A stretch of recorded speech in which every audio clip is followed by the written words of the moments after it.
Tawaf.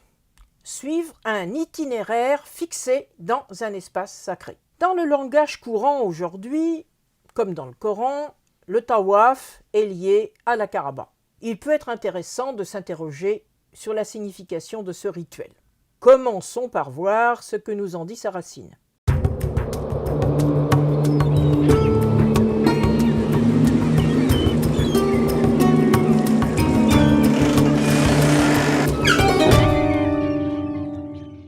On s'aperçoit immédiatement qu'il s'agit d'une racine irrégulière avec le waw central.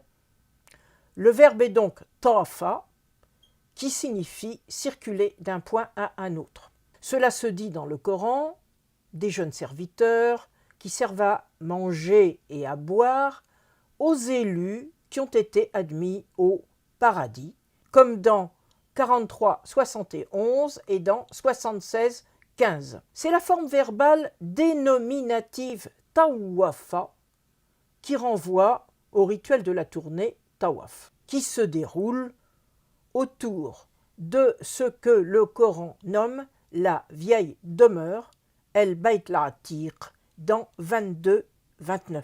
Certes, le Coran de période médinoise met en scène Abraham édifiant la Kaaba et inaugurant le rituel de la tournée autour d'elle, dans 225 et 127, mais cela ne nous empêche pas de nous interroger sur le sens d'un tel rituel dans l'Arabie du 7e siècle. On dit souvent que le tawaf consiste à tourner autour de la Kaaba dans le sens inverse des aiguilles d'une montre, c'est-à-dire en allant de la droite vers la gauche. Mais une telle observation n'a pas de sens dans une société où il n'existe pas de montre.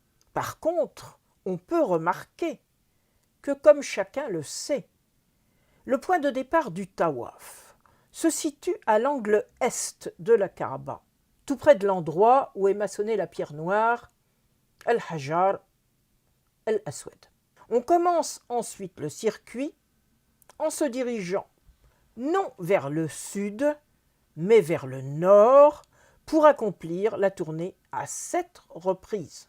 On peut se demander alors si le rituel ne serait pas à mettre en relation avec la course du soleil qui se lève à l'est, mais qui ensuite monte au zénith en se positionnant au sud.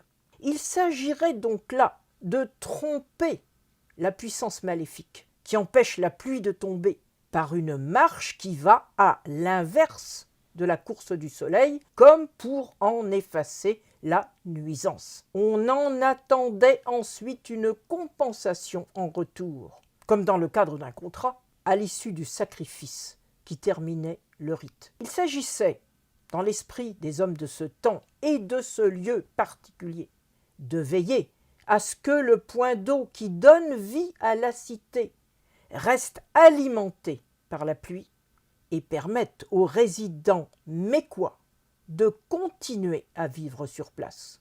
Il faut se souvenir en effet que la vie des Mécois était particulièrement précaire et ne permettant la présence sur place que d'une seule tribu, au contraire de la grande oasis de Médine qui en faisait vivre 5, plus que des habitants d'oasis.